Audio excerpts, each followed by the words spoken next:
మీలో అందరికంటే గొప్పవాడు మీకు పరిచారకుడై ఉండవలెను అన్నాడు. పరిచారకుడు అంటే సేవ చేసేవాడుగా ఉండవాలి అన్నాడు.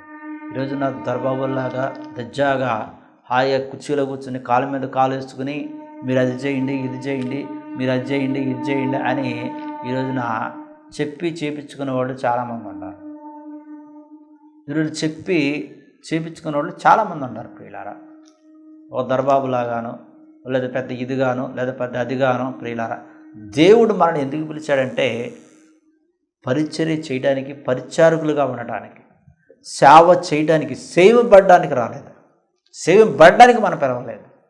సేవ చేయటానికి, పరిచర్య చేయడానికే ఆయన మనల్ని పిలిచాడు. కానీ ప్రియులారా, మనం ఏదో దజ్జాగా దర్బాబులా కూర్చుని ఇతరులతో చేపించడానికి కాదు ఆయన మనం పిలిచింది. We are nothing in front of God. దేవుని యొక్క ముందు మనం ఎలాంటి వారు, దేవుని యొక్క దృష్టిలో మనం ఎలాంటి వారు. ఈరోజున ప్రశస్త వస్త్రములు ధరించుకుని, మంచి మంచి ఖరీదైనటువంటి బట్టలు ధరించుకుని ప్రియులారా, ఈరోజున అనేక మంది చేపించుకునే వాళ్ళు ఉన్నారు. ధనవంతుడు ఉన్నాడు, ప్రశస్తమైన వస్త్రాలు ధరించాడు, హోదారంగ వస్త్రాలు ధరించాడు. పేదరాజును ఉన్నాడు, ఏం ధరించాడు? వాళ్ళిద్దరూ కూడా ఒక 2 రోజులు, 3 రోజులు, 4 రోజులు, లేకపోతే ఒక వారం అటు ఇటుగా చనిపోయారు. కానీ ఎవరు వెళ్ళారు పరలోక రాజ్యంలోనికి? ఎవరు వెళ్ళారు? బహుశా పేదరాజులు ధనవంతుడికి సేవ చేయి ఉండొచ్చు. బహుశా పేదరాజులు ధనవంతుడికి కావలసినన్నీ కూడా ఇవ్వచ్చు. సరే, నేను మంచిలు తీసుకురామంటే మంచిలు తీసుకొచ్చి ఉండొచ్చు బహుశా.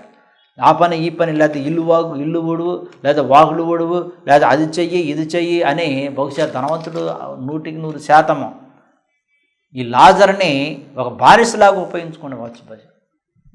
అందుకని యేసుక్రీస్తు ప్రభు తన యొక్క శిష్యులు చెప్తున్నాడు, మీలో అందరికంటే గొప్పవాడు మీకు పరిచారకుడై ఉండవలెను. తనను తాను హెచ్చించుకునేవాడు తగ్గింపబడును, తనను తాను తగ్గించుకున్నవాడు హెచ్చింపబడును అన్నాడు ప్రియులారా. అంటే తనను తాను తగ్గించుకోవాలి. పరిచర్య చేయాలంటే, సేవ చేయాలి అంటే, ఒక సేవకుడిగా ఉండాలి అంటే, సేవ దృక్పథం కలిగి జీవించాలి అంటే మొట్టమొదటిగా ఉండవలసినటువంటి ప్రధానమైనటువంటి ముఖ్యమైనటువంటి లక్ష్యం ఏమిటంటే తగ్గించుకోవటం. ఈరోజున తగ్గించుకునే వాళ్ళు ఎంతమంది ఉన్నారు? ఈరోజున తగ్గించుకునే వాళ్ళు ఎంతమంది ఉన్నారు ప్రియులారా? తగ్గించుకుని సేవ చేసేవాళ్ళు ఎంతమంది ఉన్నారు? తగ్గించుకుని సర్వ్ చేసేవాళ్ళు ఎంతమంది ఉన్నారు? తగ్గించుకుని పరిచర్య చేసేవాళ్ళు ఎంతమంది ఉన్నారు ప్రియులారా? ఒక్కసారి మనం ఆలోచించుకోవాలి. అందుకనే యేసుక్రీస్తు ప్రభు తన యొక్క శిష్యులకు చెప్పాడు, మీరు మార్పు నొంది ఈయన చిన్న బిడ్డల వంటి వారైతేనే తప్ప పరలోక రాజ్యములు మీరు ప్రవేశించరని నిశ్చయముగా మీతో చెప్పుచున్నాడు కాక ఈ బిడ్డల వలె తనను తాను తగ్గించుకున్న వాడెవడో వాడే పరలోక రాజ్యంలో గొప్పవాడు అన్నాడు.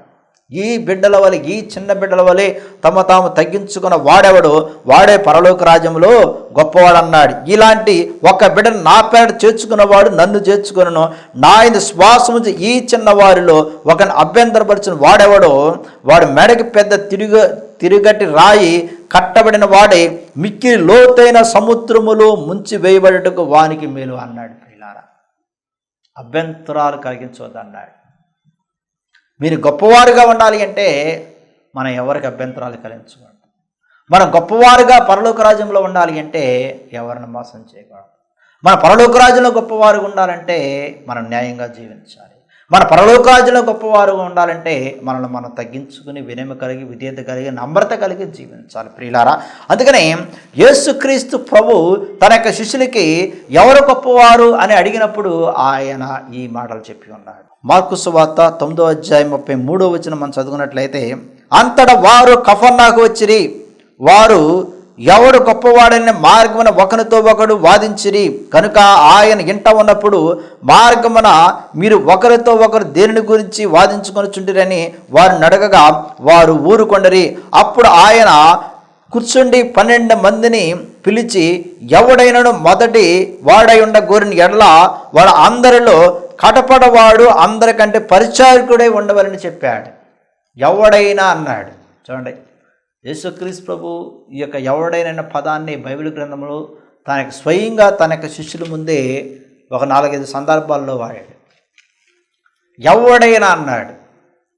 ఎవడైనా దినదినము ప్రయోజనము తన యొక్క సిలువునెత్తుకుని వెంబడిస్తారు వాడే నా శిష్యుడు అన్నాడు. తినదినము ప్రయోజనం సిలువనెత్తుకుని నన్ను వెంబడించిన వాడే అన్నాడు. చూడండి ప్రియులారా, యేసుక్రీస్తు ప్రభు ఈ యొక్క పదాన్ని ఆయన చాలాసార్లు ఉపయోగించాడు. అందుకని మరి ఎవడైనా మొదట వాడై ఉండగోరిన ఎడల వాడు అందరిలో కడపటవాడును, అందరికీ పరిచారకుడై ఉండవలని అన్నాడు. కడపటివాడు చివరివాడు అంట. ప్రియులారా, ఈరోజు కడపడవారుగా చివరి వారికి ఉంటారని ఎవరు ఇష్టపడుతున్నారు? మేమే గొప్ప, మేమే గొప్ప, మేమే గొప్ప. ప్రియులారా, మేమే గొప్ప, మేమే గొప్ప. యేసుక్రీస్తు ప్రభు బైబిల్ గ్రంథాల ముందే చెప్పాడు, వారు వేషధారణ కలిగి ఉంటారు, వారు పరిశీలిలాగా జీవిస్తారు, వారు వీధుల్లోనూ సంత వీధుల్లోనూ మరి అనేక చోట్ల ముఖ్యమైనటువంటి పాత్రలు, ముఖ్యమైనటువంటి స్థానాలు కలిగి ఉంటారు. ప్రతి దాంట్లో కూడా మేమే ముందుంటామని వారు తమంతటిగా తామే ఎంచుకుంటారు, ఏర్పాటు చేసుకుంటారు. ప్రియులారా, అందుకని యేసుక్రీస్తు ఒక ఉదాహరణగా చెప్పాడు, మీరు భోజనానికి వెళ్ళినప్పుడు మీరు ఎక్కడ కూర్చోమన్నాడు? చివర కూర్చోండి అన్నాడు. అందరికన్నా చివర కూర్చోండి అన్నాడు యేసుక్రీస్తు. కానీ ఈ రోజున భోజనానికి వెళ్ళేటప్పుడు ముందు ఎవరు కూర్చుంటున్నారు? ముందుకి ఎవరు కూర్చుంటున్నారు? ముందు కూర్చుని ఎవరికి సపరేట్గా అన్నీ కూడా సపరేట్గా కావాలి, అన్నీ సపరేట్గా కావాలి. ప్రియులారా, ఈ రోజున చూడండి, యేసుక్రీస్తు ప్రభు ఏమో పరిసయ్యులతోనూ సదుకాయులతోనూ పాపులతో కలిసి ఆయన భోజనం చేసి అందరితో కలిసి భోజనం చేశాడు. యేసుక్రీస్తు 12 మంది శిష్యులను ఒకసారికి పిలిచి ఆయన రొట్టె ద్రాక్షరసాన్ని ఇచ్చాడు. అందరితో కలిసి సహవాసం చేశాడు, అందరితో కలిసి ఆయన పూజించాడు, అందరితో కలిసి ఆయన మరి త్రాగాడు, అందరితో కలిసి ఆయన అన్ని కార్యక్రమాలు చేశాడు. కానీ ఎక్కడ? Separate separate separate separate separate, అన్నీ సపరేటే, అన్నీ సపరేటే. లోకపరమైనటువంటి విధి విధానాల్లో ఈరోజు చాలామంది వెళ్ళిపోతున్నారు. లోకపరమైనటువంటి జీవితంలో ఈరోజు చాలామంది వెళ్ళిపోతున్నారు. లోక ఆస్తులతో ఈ రోజున చాలామంది వెళ్ళిపోతున్నారు. లోక కోరికలతో ఈ రోజున చాలామంది వెళ్ళిపోతున్నారు. ప్రియులారా, కాబట్టి మరి యేసుక్రీస్తు ప్రభు తనకి శిష్యులకి స్పష్టంగా చెప్పాడు, మీలో ఎవడైతే గొప్పవాడై ఉండగోరి ఎడల మొట్టమొదటిగా వాడు కడపట వాడై ఉండవలి అని అన్నాడు. రెండవదిగా పరిచారకుడై ఉండవలి అని చెప్పాడు. ఒక చిన్న బిడ్డను తీసుకుని వారి మధ్య నిలబెట్టి వారిని ఎత్తుకుని కౌగిలించుకుని, ఇట్టి చిన్న బిడ్డలలో ఒకరిని నా పేరట చేర్చుకున్నవాడు నన్ను చేర్చుకొనను, నన్ను చేర్చుకున్నవాడు నన్ను గాక నన్ను పంపిన వాడిని చేర్చుకుని వారితో చెప్పాడు. చూడండి, ఈ నా చిన్న బిడ్డల్లో ఎవరైతే నన్ను చేర్చుకుంటారు అంటే, ప్రియులారా, తగ్గించుకున్న వారిని, కడపట వారిని, చూడండి, కడపట వారిని ఎవరైనా చేర్చుకుంటారా? చివరి వారిని ఎవరైనా చేర్చుకుంటారా? ఏమీ లేని వారిని ఎవరైనా చేర్చుకుంటారా? ఆకలితో అలమటించే వారిని ఎవరైనా చేర్చుకుంటారా? తినడానికి తిండి లేకుండా జీవించే వారిని ఎవరైనా చేర్చుకుంటారా? ఈ రోజున మనుషుల యొక్క ఆలోచనలన్నీ కూడా ధనం వైపు పోతున్నవి. ఎవరైతే డబ్బులు బాగేస్తారో, ఎవరైతే ఎక్కువ మరి ఇది చేస్తారో వాళ్ళ వైపే మన యొక్క ఆలోచనలు, వాళ్ళ దగ్గరికే మనం వెళ్తాం. కానీ కడపట వారి దగ్గర, చివరి వారి దగ్గరికి, పరిచర్య చేసే వారి దగ్గరికి, తమ తగ్గించుకుని జీవించే వారి దగ్గరికి ఎవరు వెళ్తారంటే చాలా తక్కువ మంది. ప్రియులారా, ఈ రోజున స్వార్థపూరితమైనటువంటి జీవితం అయిపోయింది. స్వార్థపూరితమైనటువంటి విధి విధానాలు అయిపోయినాయి. స్వార్థపూరితమైనటువంటి సమాజంలో మనం జీవిస్తున్నాం. ఈ స్వార్థపూరితమైన సమాజంలో మనం జీవించినప్పుడు మనము ఈ స్వార్థపూరిత సమాజం వైపు చూడకుండా క్రీస్తు వైపు చూడాలి, కడపట వారి వైపు చూడాలి, పరిచర్య చేసే వారి వైపు చూడాలి, సేవ చేసే వారి వైపు చూడాలి, తగ్గించుకున్న వారి వైపు చూడాలి. ప్రియులారా, అందుకని యేసుక్రీస్తు ప్రభు మత్తయి సువార్త 25:42 వచనంలో చెప్పి ఉన్నాడు, ఈ నా చిన్న బిడ్డల్లో ఎవరైతే మిమ్మల్ని చేర్చుకుంటారో వారు నన్ను చేర్చుకున్నట్టు అన్నారు. ఈ నా చిన్న బిడ్డల్లో ఎవరినైతే మీరు చేర్చుకుంటారో అప్పుడు వారు నన్ను చేర్చుకున్నట్లే, ఎవరికైతే మీరు సేవ చేస్తారో నాకు చేసినట్లు అన్నాడు యేసుక్రీస్తు. ఈ నా చిన్న బిడ్డలను పోల్చాడు. ఈ నా చిన్న బిడ్డలు అంటే చివరి వారు, కడపట వారు. ఇంట్లో చిన్న బిడ్డలను ఎవరు పట్టించుకోరు అసలు. వాళ్ళే ఆడుకుంటారులే, వాళ్ళే ఉంటారులే, వాళ్ళే తింటారులే అని చిన్న బిడ్డలను ఎప్పటికప్పుడే పక్కన పెట్టేస్తామంట. కానీ యేసుక్రీస్తు ప్రభు మనల్ని ఆ చిన్న బిడ్డలలాగా జీవించమనలేదు, కానీ మనస్తత్వం కలిగి జీవించమన్నాడు. సేవ దృక్పథము కలిగి జీవించమన్నాడు. మానవత్వ లక్షణాలు కలిగి జీవించమన్నాడు. సేవ చేసేవారుగా జీవించమన్నాడు. కడపటి వారుగా ఉండేటట్టు జీవించమన్నాడు. మార్పు చెంది జీవించేవారుగా ఉండమన్నాడు. మార్పు కలిగి మన యొక్క జీవితాల ముందు కొనసాగించేవారుగా మీరు జీవించండి అని యేసుక్రీస్తు ప్రభు తన యొక్క బోధన ద్వారా మనకు తెలియపరిచి ఉన్నాడు. కాబట్టి ప్రియులారా, మరి యేసుక్రీస్తు ప్రభు బోధించిన బోధలు మనము ఏ విధంగా అనుసరిస్తూ, ఏ విధంగా మనం పాటిస్తూ మన యొక్క జీవితాల్ని ముందుకు కొనసాగిస్తున్నాం అనేది ఒక్కసారి ఆలోచించాలి. రెండవదిగా విశ్వాసము, క్రియలు అన్నమాట. విశ్వాసము కలిగి ఏ విధంగా మనల్ని మనం తగ్గించుకుని ఒక కడపడి వారుగాను, ఒక పరిచర్య చేసేవాడుగాను, సేవా దృక్పథము కలిగి మనం ముందుకు కొనసాగుతున్నాం అనేది కూడా ఒక్కసారి మనము ఆలోచించాలి. ఒక్కసారి మనము ఆలోచించి మనం ఏ విధంగా ముందుకు కొనసాగించబడుతున్నామని మత్తయి సువార్త 5వ అధ్యాయము 19వ వచనం మనం చదువుకున్నట్లయితే, ఈ ఆజ్ఞల్లో మిక్కిలి అల్పులైన ఒకదానిని మీరు మనుషులకు అలాగు చేయ బోధించు వాడెవడో వాడు పరలోక రాజ్యంలో మిగిలిన అల్పుడు అనబడును. అయితే వాటిని గైకొని బోధించువాడెవడో వాడు పరలోక రాజ్యంలో గొప్పవాడు అనబడును అన్నాడు. చూడండి ప్రియులారా, గై కొనాలి, బోధించడం కాదు. ఏదో బోధించి వచ్చేయడం కాదు. జీవించువాడు అన్నాడు, అనుసరించువాడు అన్నాడు, పాటించువాడు అన్నాడు. అంటే విశ్వాసము, క్రియలు. అందుకని యేసుక్రీస్తు బైబిల్ గ్రంథంలో ఏం చెప్పి ఉన్నాడు? క్రియలు లేని విశ్వాసం వ్యర్థం అన్నాడు. నాకు క్రియలు ఉన్నవి, విశ్వాసం లేదు. విశ్వాసం ఉంది, క్రియలు లేవు. చూడండి, ఈ రెండింటికి సత్సంబంధం ఉందన్నమాట. ఈ రెండు కూడా ఒక సంబంధము కలిగి ఉన్నాయి అన్నమాట. ఈ రెండు కూడా ఒక సంబంధము కలిగి ఉన్నాయి. కాబట్టి ఈ రెండింటిని యేసుక్రీస్తు ప్రభు ఏమి చేశాడంటే ఏకం చేశాడు, ఒకటిగా చేశాడు. అందుకని క్రియలు లేని విశ్వాసం అర్థం అన్నాడు. క్రియలు లేని విశ్వాసం అర్థం అన్నాడు. నాకు క్రియలు ఉన్నవి కానీ విశ్వాసం లేదు, విశ్వాసం ఉంది కానీ క్రియలు లేవు. ఈరోజున చాలామంది చెప్పుకునేవాళ్ళు ఉన్నారు, మాకు విశ్వాసం ఉందని చెప్పుకునేవాళ్ళు ఉండాలి, కానీ క్రియలు కలిగి జీవించేవాళ్ళు, క్రియలు ఉన్నాయని చెప్పేవాళ్ళు చాలా తక్కువ మంది. క్రియలు ఉన్నవి అని చెప్పేవాళ్ళు చాలా తక్కువ మంది. ప్రియులారా, విశ్వాసము లేదు అని చెప్పేవాళ్ళు చాలా తక్కువ మంది. క్రియలు ఉన్నవి అని చెప్పేవాడు చాలా తక్కువ మంది అన్నమాట.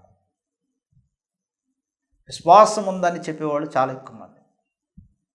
అందుకని ఈ రెండు లేకపోతే క్రైస్తత్వం లేదు. ఈ రెండు లేకపోతే నిజమైన విశ్వాస జీవితము లేదు. ఈ రెండు లేకపోతే మార్పు లేదు. ఈ రెండు లేకపోతే కడపడవారుగా జీవించడం. ఈ రెండు లేకపోతే ప్రియులారా మరి ఏమీ కూడా చేయరు. అందుకని ఇక్కడ మరి ఎవరైతే నా బోధన విని వాటిని ఆలకించి తదనుగుణముగా జీవిస్తారు, ఎవరైతే వాటిని పాటిస్తారో వారు పరలోక రాజ్యములో మిక్కుల అల్పుడుగా అనబడను. అయితే వాటిని గైకొని బోధించువాడు వాడెవడు పరలోక రాజ్యంలో గొప్పవాడు అనబడను అన్నాడు. ఎక్కడంటాడు? పరలోక రాజ్యంలో గొప్పవాడు. ఇహలోకంలో కాదు. ఇహలోకంలో మనలందరూ కూడా వెలివేస్తారు. యేసుక్రీస్తు ప్రభు బోధించిన బోధన ప్రకారము విశ్వాసముతో, భక్తితో, క్రియల రూపంలో తగ్గించుకుని మార్పు చెంది జీవిస్తే ఇహలోకములు అందరూ కూడా వెలివేస్తారు. ఇహలోకాలు అందరూ కూడా మనల్ని అవమానపరుస్తారు. ఇహలోకములో అనేకమైనటువంటి హింసలు, బాధలు, కష్టాలు అన్నీ వస్తూ ఉంటాయి. అందుకని యేసుక్రీస్తు ప్రభు ముందే చెప్పాడు, నా నామములు మిమ్మలను హింసిస్తారన్నాడు, నా నామములు మిమ్మల్ని వెలివేస్తారన్నాడు, నా నామములు మిమ్మల్ని అవమానపరుస్తారన్నాడు, నా నామములు మీకు అనేకమైనటువంటి కష్టాలు వస్తాయని యేసుక్రీస్తు ప్రభు ముందుగానే తన యొక్క బోధనల చాటు చెప్పాడు. అందుకని ఇక్కడ ప్రియులారా, వాడు పరలోక రాజును గొప్పవాడు అనబడను, శాస్త్రుల నీతి కంటేను పరిసర నీతి కంటేను మీ నీతి అధికము కాని ఎడల మీరు పరలోక రాజును ప్రవేశింపరని మీతో చెప్పుచున్నాను. పరిసర నీతి కంటేను శాస్త్రుల నీతి కంటేను. పరిసయ్యులు ఇదిగో మేము చేస్తున్నామంటారు కానీ చేయరు, ఇదిగో మేము పాటిస్తున్నామంటారు కానీ పాటించరు. శాస్త్రులు వాడు శాస్త్రాల పరంగా ప్రతీది కూడా చెబుతారే కానీ వారు తూచా తప్పకుండా ఏది కూడా పాటించరు. వాళ్ళు చేయరు, పాటించడం, వాళ్ళు చెప్పడం మాత్రమే. మనకు కూడా ఇక్కడ ఉండాలి సమాజంలో శాస్త్రులు చెప్పేవాళ్ళు చాలామంది ఉన్నారు. కానీ వాళ్ళు ఏమైనా చేస్తారంటే ఏమి చేయరు. వాళ్ళు చెబుతారు అక్కడ అది ఉండకూడదు, ఇది ఉండకూడదు, అది అట్టుండాలి, ఇట్టుండాలని రకరకాలమైనవి చెబుతూ ఉంటారు. కానీ వాళ్ళు చేస్తారంటే చాలా తక్కువ. అందుకని శాస్త్రుల నీతి కంటేను పరిశీలన నీతి కంటేను మీ నీతి అధికముగా ఉన్న ఎడల, మీ నీతి అధికముగా ఉంటేనే, మీ నీతి అధికముగా ఉండి జీవిస్తేనే మీరు పరలోక రాజ్యములో గొప్పవారుగా పరిణింపబడతారు. పరలోక రాజ్యంలో గొప్పవారుగా మీరు జీవిస్తారు. పరలోక రాజ్యంలో గొప్పవారుగా ఉంటారు. లేకపోతే ఉండలేరు అని యేసుక్రీస్తు ప్రభు స్పష్టంగా మరి చెబుతున్నాడు. ప్రియులారా, పరలోక రాజ్యంలో గొప్పవారుగా ఉండాలి అంటే మీరు మరి పరిశీలన నీతి కంటేను శాస్త్రుల నీతి కంటేను గొప్పవారుగా మీరు ఉండాలి అని అంటున్నాడు. అందుకని మరి మన యొక్క ఏ నీతితో మనం జీవిస్తున్నాం అనేది ఒక్కసారి మనం పరిశీలించుకోవాలి. ప్రియులారా, హెబ్రీయులకు రాసిన లేఖ 12వ అధ్యాయము 1వ వచనం మనం చదువుకున్నట్లయితే, ఇంత గొప్ప సాక్ష్య సమూహము మేఘం వలె మనను ఆవరించి ఉన్నదన మనము కూడా ప్రతి భారమును సులువుగా చిక్కులపెట్టు పాపమును విడిచిపెట్టి విశ్వాసం యొక్క కర్తయు దానిని కొనసాగించు వాడైనను యేసు వైపు చూచు మన ఎదుట ఉంచబడిన పందెములు ఓపికతో పరిగెత్తుదు అన్నాడు. చూడండి, యేసు వైపు చూచు మనం ఏం చేయాలంట? పందెములు మరి ఓపికతో పందెములు పరిగెత్త అన్నాడు. విశ్వాసకర్తగా మన దేవుడు యేసు వైపు చూచు మన ఎదుట ఉంచబడిన పందెములు మరి ఓర్పుతోనూ సహనముతోనూ మనం ఏం చేయాలంటే పరిగెత్తాలంట. ప్రియులారా, ఆయన తన అంతటా ఉంచబడిన ఆనందము కొరకై అవమానమును లక్ష్యం పెట్టి సిలువను సహించి దేవుని సింహాసనము యొక్క కుడిపార్శ్వమున ఆసీనుడై ఉన్నాడు అన్నాడు. మరి దేవుడు ఆయన మన కొరకు అందరికన్నా ముందే పరిగెత్తి ఉన్నాడు. మన కొరకు అందరికన్నా ఓపికతో పరిగెత్తి ఆ పరుగును ఆయన జయించి ఉన్నాడు. అందుకని మీరు కూడా మరి ముందున్నటువంటి పందెము యేసుక్రీస్తు వైపు చూచి ఓర్పుతో పరిగెత్తి మీరు దానిని గెలవండి అంటున్నాడు. విశ్వాసకర్తకు దేవుడు క్రియల రూపములో విశ్వాసముతో ముందుకు మీరు పరిగెత్తండి అన్నాడు. ఓర్పుతో పరిగెత్తండి అంటున్నాడు. సహనముతో మీరు పరిగెత్తండి అంటున్నాడు. ప్రియులారా, అందుకని మరి దేవుని నామములో మరలా గొప్పవారుగా జీవించాలి అంటే ప్రేమ దయ ఉండాలి. ప్రేమ దయ కలిగి జీవించాలి. యోహాను సువార్త 15వ అధ్యాయము 13వ వచనం చదువుకున్నట్లయితే, తన స్నేహితుని కొరకు తన ప్రాణమును పెట్టువాని కంటే ఎక్కువైన ప్రేమ గలవాడెవడు లేడు అన్నాడు. తన స్నేహితుని కొరకు ప్రాణం పెట్టువాడు కంటే గొప్పవాడు ప్రేమ గలవాడు ఎవడో లేడు అంటున్నాడు. చూడండి, మరి ప్రేమ గలవాడు ఎవడు? తన స్నేహితుని కొరకు ప్రాణం పెట్టాలి. మరి యేసుక్రీస్తు మనందరి కొరకు ప్రాణం పెట్టాడు. మరి ప్రాణం పెట్టిన దేవుడు గొప్పవాడు కాదా? రక్తాన్ని చిందించిన దేవుడు గొప్పవాడు కాదా? మరి ఎవరు గొప్పవారుగా జీవిస్తారంటే తన స్నేహితుల కొరకు ప్రాణం పెట్టాలి. కానీ ఈ రోజున ప్రాణం పెట్టేవాళ్ళు చాలా తక్కువ మంది, ప్రాణాన్ని ఇచ్చేవాళ్ళు చాలా తక్కువ మంది. ఎవరి ప్రాణం వాళ్ళు కాపాడుకుంటున్నారు, ఎవరి ప్రాణాన్ని వాళ్ళు కాపాడుకోవాలని చూస్తున్నారు, ఎవరి ప్రాణాన్ని వాళ్ళు రక్షించుకోవాలని చూస్తున్నారు, ఎవరి ప్రాణాన్ని వాళ్ళు కాపాడుకుని రక్షించుకోవాలని చూస్తున్నారు. ప్రియులారా, అందుకని తన స్నేహితుని కొరకు తన ప్రాణాన్ని ప్రాణంగా పెట్టువాడే గొప్పవాడు అని యేసుక్రీస్తు ప్రభు బైబిల్ గ్రంథంలో స్పష్టంగా చెప్పి ఉన్నాడు. 1 యోహాను 3వ అధ్యాయం 1వ వచనం చదువుకున్నట్లయితే, మన దేవుని పిల్లలమని పిలువబడినట్లు తండ్రి మనకెట్టి ప్రేమను అనుగ్రహించునో చూడి, మన దేవుని పిల్లలమే. ఈ హేతు చేత లోకం మనను ఎరగదు, ఎలైనగా అది ఆయనను ఎరగలేదు అంటున్నాడు. మన దేవుని పిల్లలమే. దేవుని పిల్లలం అంటే ఎలా ఉండాలి? ప్రేమ కలిగి ఉండాలి. దేవుని పిల్లలం అంటే ఎలా ఉండాలి? దయ కలిగి ఉండాలి. దేవుని పిల్లలం అంటే ఎలా ఉండాలి? కనికరం కలిగి ఉండాలి. కానీ నేటి యొక్క క్రైస్తవుల్లో ఈ లక్షణాలు ఏవీ కనపడతల్లా. స్వార్థపూరితమైన ప్రేమ, దయ లేని ప్రేమ, కనికరము లేని ప్రేమ, స్వార్థము, దయ, కనికరము లేనటువంటి ప్రేమతో నేటి యొక్క క్రైస్తవులు జీవిస్తున్నారు. అసూయ కలిగినటువంటి ప్రేమతో జీవిస్తున్నారు. తమ యొక్క జీవితాల గురించి తామే ఆలోచించుకునేటువంటి ప్రేమతో జీవిస్తున్నారు.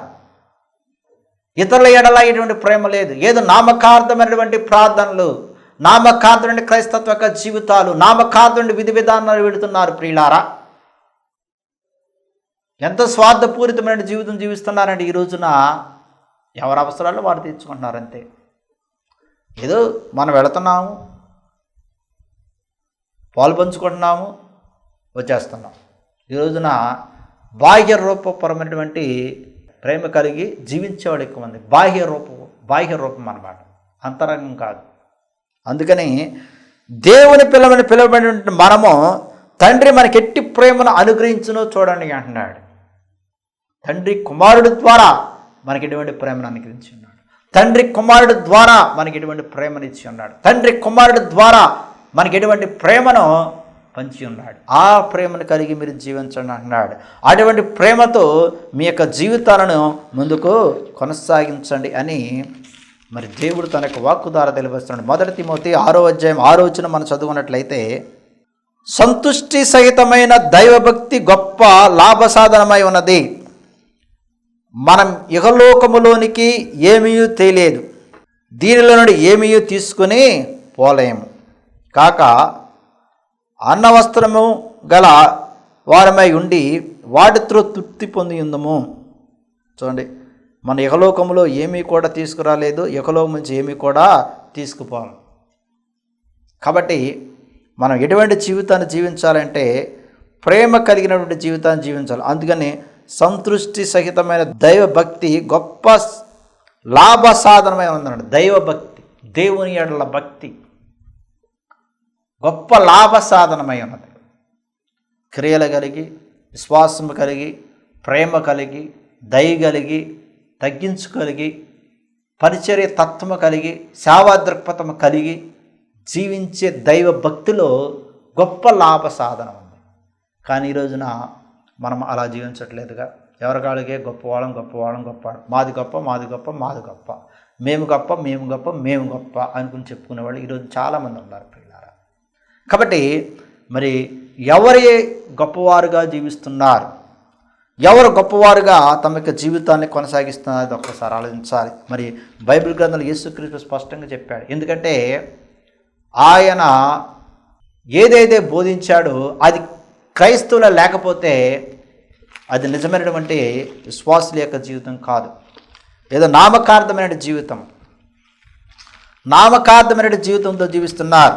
119వ కీర్తన 165వ వచనం మనం చదువుకున్నట్లయితే, నీ ధర్మశాస్త్రమును ప్రేమించు వారికి ఎంత నెమ్మది కలదు, వారు తులి త్రొట్టిల్లటకు కారణం ఏమీ లేదన్నాడు. ధర్మశాస్త్రమును ప్రేమించి జీవించు వారికి ఎంతో నెమ్మది ఉంటుందంట, శాంతి ఉంటుంది, సమాధానం ఉంటుంది. కాబట్టి ప్రియులారా, మరి ఇహలోకములు గొప్పవారుగా జీవించాలి అంటే, ఇహలోకములు గొప్పవారుగా పరిణింపబడాలి అంటే మనల్ని మనం తగ్గించుకోవాలి. పరలోక రాజ్యములు అప్పుడు మనము ప్రవేశిస్తామన్నమాట. కాబట్టి మనం ఎటువంటి జీవితం జీవిస్తున్నామో ఒక్కసారి ఆత్మ చేసుకుని దేవుడి యొక్క వాక్యం దీవించి మహిమవచనం గాక. ఆమెన్. ప్రార్థన చేసుకుందాం. మమ్మల్ని మిక్కిలిగా ప్రేమించిన మా యొక్క పరలోక తండ్రి, నీ ఘనమైన శ్రేష్టమైన నామమునకు వందనాలు, స్తోత్రాలు. నా ప్రభువా, నీ నామమున నీకు వాక్యాన్ని విరిగిన వాక్యాన్ని మర్మాలు సత్యాలు బయలుపరిచే నీకు వందనాలు. ఎవరు గొప్పవారు అంటే నా ప్రభువా, ఏక నీ శిష్యులుగా నా తండ్రి మార్పు నుండి ఈ నా చిన్న బిడ్డలు మీరు జీవిస్తేనే, పరిచర్య చేసేవారుగా జీవిస్తేనే,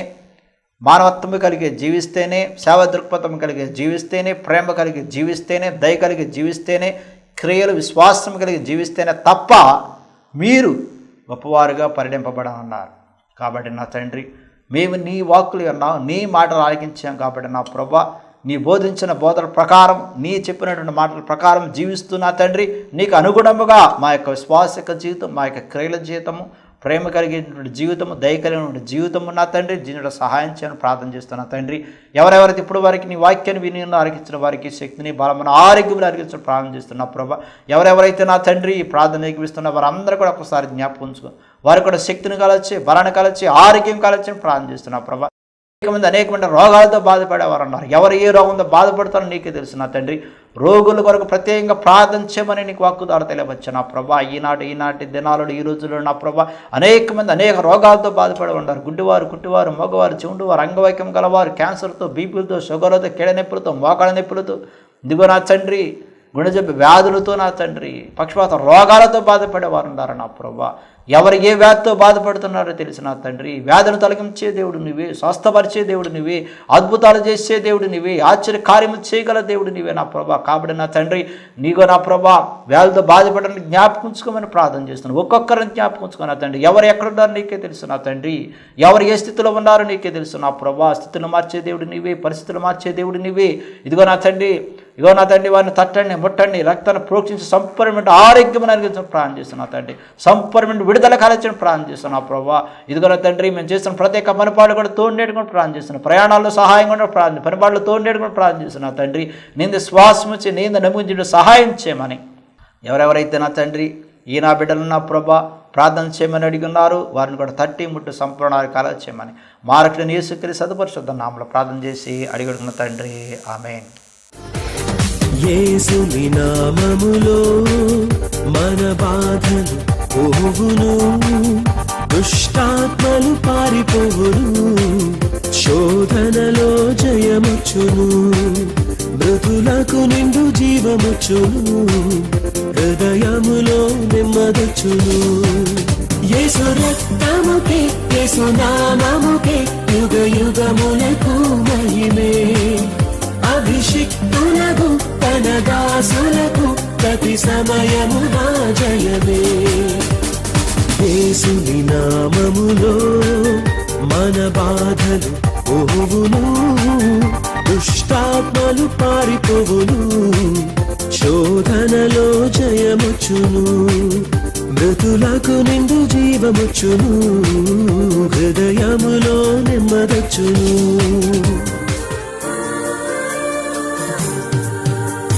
ఘోరమైన వ్యాధులెన్నైనా మార్పులేని వ్యసన పరులైనా, ఆర్థికముగా లోటులెన్నున్నా, ఆశలు నిరాశలే అయినా, ప్రభు యేసుని నమ్మినచో నీవు విడుదల నొందెదవు. పరివర్తన చెందినచో పరలోకం చేరేదవు. యేసు రక్తముకే, యేసు నామముకే యుగ యుగములకు మహిమే. అభిషిక్తులకు తన దాసులకు ప్రతి సమయమున జయమే.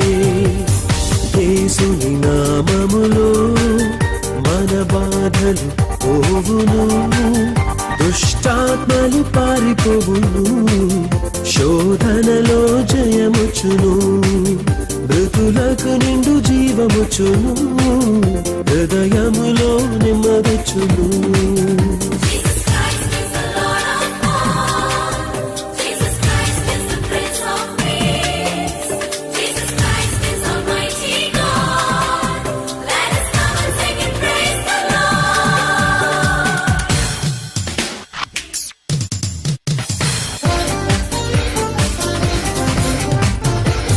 రాజువైనా యాజకుడవైనా, నిరుపేదవైనా, బ్రతుకు చెడి ఉన్నా, ఆశయముగా గ్రహములెన్నున్నా, నిలువ నీడే నీకు లేకున్నా, శ్రీ యేసుని నామమున విశ్వాసము నీకున్నా, నీ స్థితి నేడేదైనా నిత్య జీవము పొందెదవు.